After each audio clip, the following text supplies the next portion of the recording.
Hey everyone, welcome back to the channel. If you're new here, thanks for stopping in. In today's video, we're doing a what's for dinner. I'm going to be sharing 4 dinner recipes that me and my family are going to be having this week, and I hope I give you some inspiration to get in your kitchen and get cooking. So let's go ahead and get started. To start things off, we are having a fun homemade pizza night. For this recipe, I will be using Jill Winger's dough recipe. It's really simple, and I'll leave a link to the recipe in the description box. So to my large bowl, I'm adding in 2 teaspoons of yeast, 2 teaspoons of sugar, and 1 1/3 cup of warm water.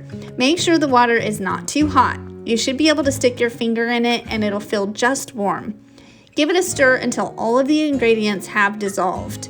I waited about 5 minutes for my yeast to begin to activate.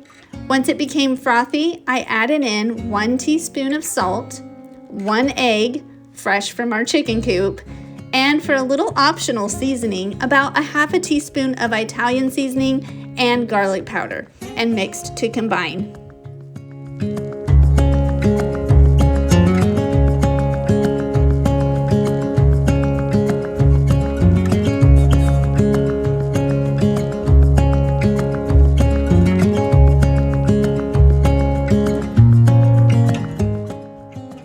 Once I had that all mixed, I added in 3 cups of flour and just used my fork to begin mixing until it became sticky and shaggy.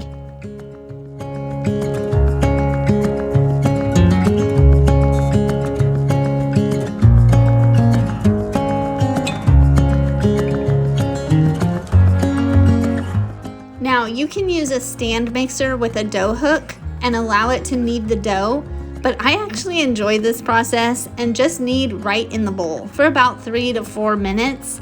It will be sticky, but I just keep adding small amounts of flour as needed.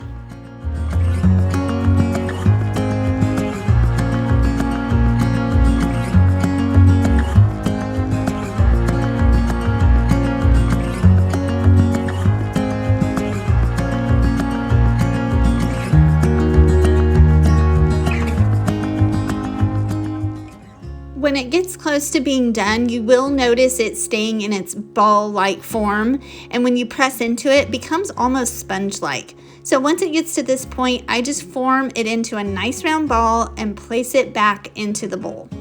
Then I'll cover it with a clean towel.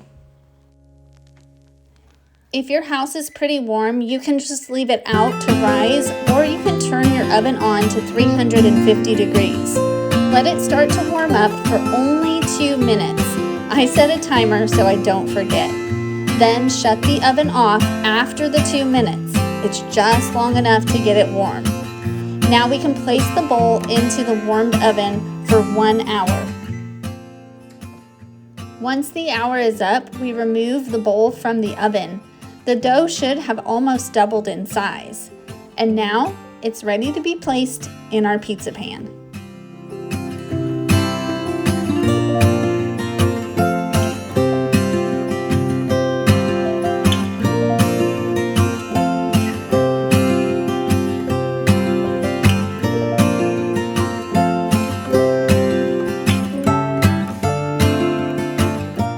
Now I just remove the dough from the bowl right onto my pizza pan and begin pressing the dough as evenly as I can to cover the pan. Now you can use a rolling pin and roll it out on the counter with a little flour first, but I just choose to press it with my hands and it works perfectly fine. This is where you can get as creative as you want. Today we are keeping our pizza a bit traditional. I'm using a marinara pizza sauce.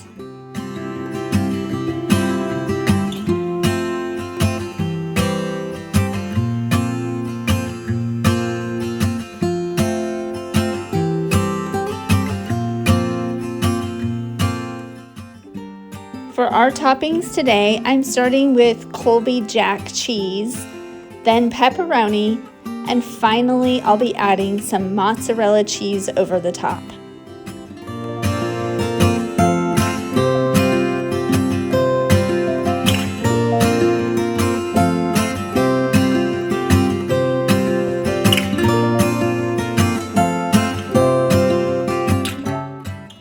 This gets baked in a 450-degree preheated oven for about 15 to 20 minutes until the cheese is melted and the crust is just starting to get golden brown.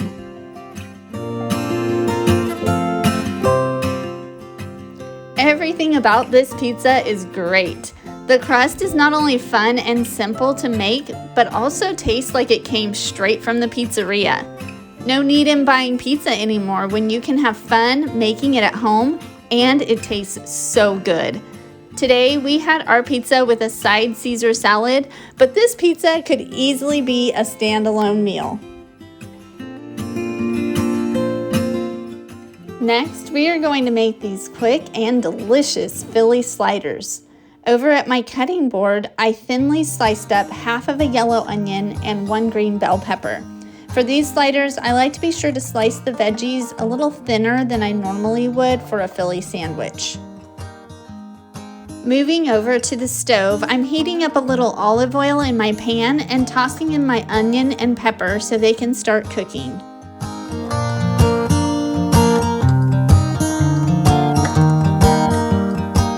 I'm seasoning our veggies with about a half a teaspoon of salt, pepper, and garlic powder.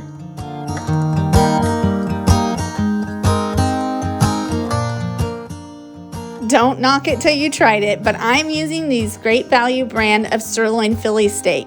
This comes with 4 individually wrapped steaks and makes creating smaller meals very convenient. I try to always have a box of these on hand in our freezer. I have my griddle on medium heat and added all 4 steaks to my cooktop.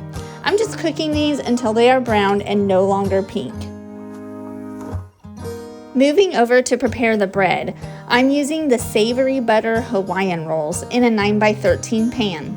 I cut the tops off the rolls and set those to the side for now. My rolls were not wanting to cooperate today. Now to get these sliders loaded. I start with putting 6 slices of provolone cheese. Then I layer on my steak and veggies.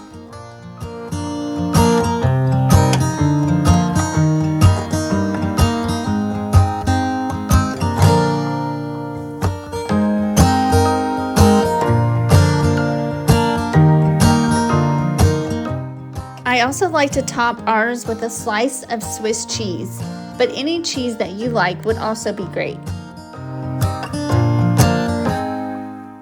Next, I add the tops back onto the sandwiches and cover with tin foil.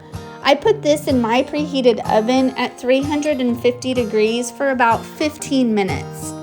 While that's baking in the oven, in this small bowl, I'm adding 2 to 3 tablespoons of butter and a half a teaspoon of garlic salt. I'm heating this in my microwave until the butter is melted, and I'm going to coat the buns generously with the garlic butter and put them back into the oven uncovered for about 3 to 5 minutes.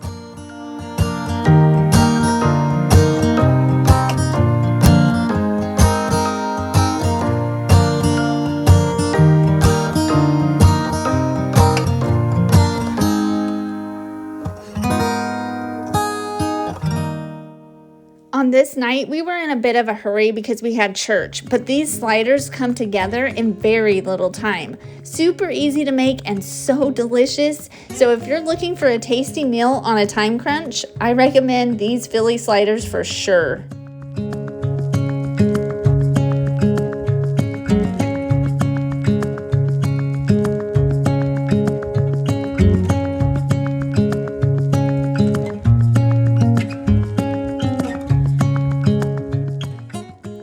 A favorite go-to meal in our house are these amazing shrimp tacos.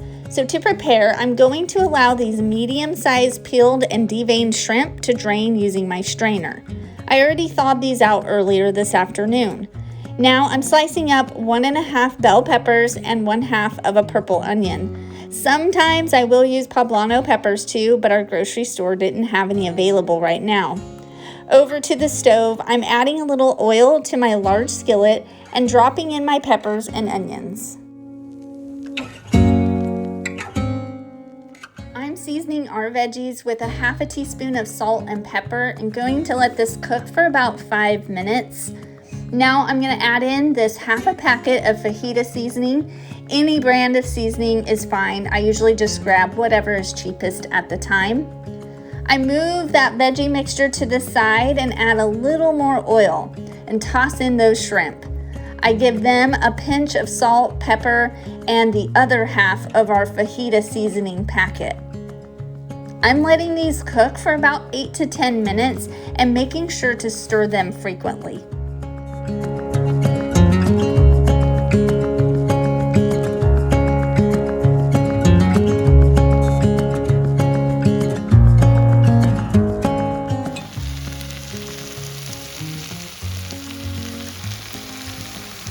I wish you could smell how amazing this smells right now.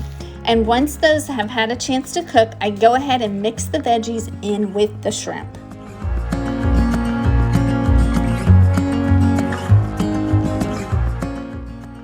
Now it's time to prepare our tacos.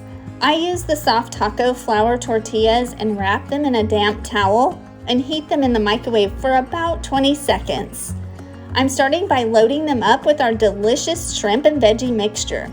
I'm squeezing a little lime onto each taco, then I'm adding on this taco dip that I found at Target. I usually make up my own dip using sour cream and adobo, but I saw this at Target and thought we would give it a try.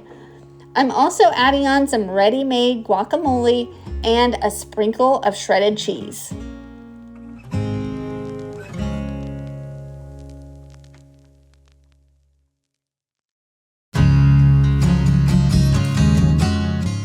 These tacos are out of this world delicious, and that taco dip that we tried was very good. I'll definitely be using that again. We love all these delicious flavors these tacos have, and they're very filling. Finally, we're making this hearty loaded potato casserole.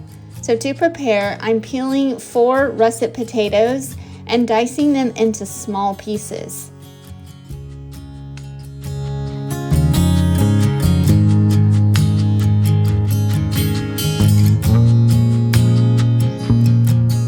Then I'm moving over to my stove and dropping them into a nice big pot of water to boil. I'm adding a little seasoning to my water, some salt, 1 tablespoon of this Norse chicken bouillon, and about a half a teaspoon of garlic powder. To this skillet, I'm adding a little cooking oil and 1 pound of ground beef. For my seasonings, I'm just using a half a teaspoon of salt and pepper, 1 tablespoon of taco seasoning, and I didn't have any onion on hand, so I'm just using a little minced onion and going to mix that and let the meat brown.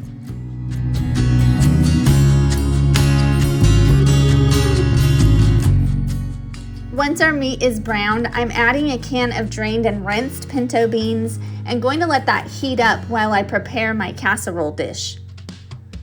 I'm spraying this 9x13 dish with a little cooking spray, then pouring in those drained potatoes. Next, I'm topping with our meat and beans and going to add on some corn.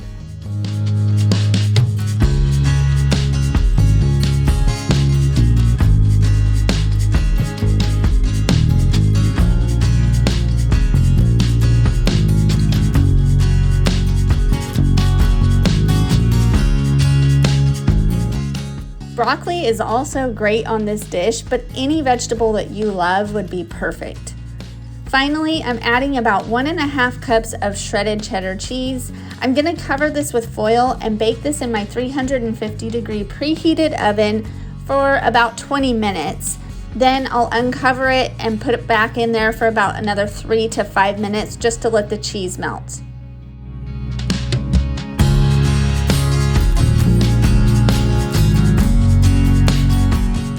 One of the things I love about a loaded potato casserole is that you can truly make these your own by adding in whatever you have in your pantry or freezer.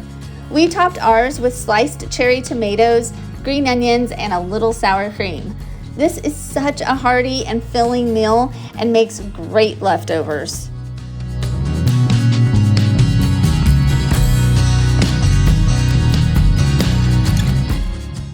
That's going to wrap up this video. I hope that you enjoyed and found some inspiration to get cooking in your kitchen. As usual, I will leave all of the ingredients down in the description box below, so feel free to check that out for all of the details. And if you like this video, please give it a thumbs up and don't forget to subscribe if you haven't already. Thank you so much again for watching, and I'll see you next week. Bye.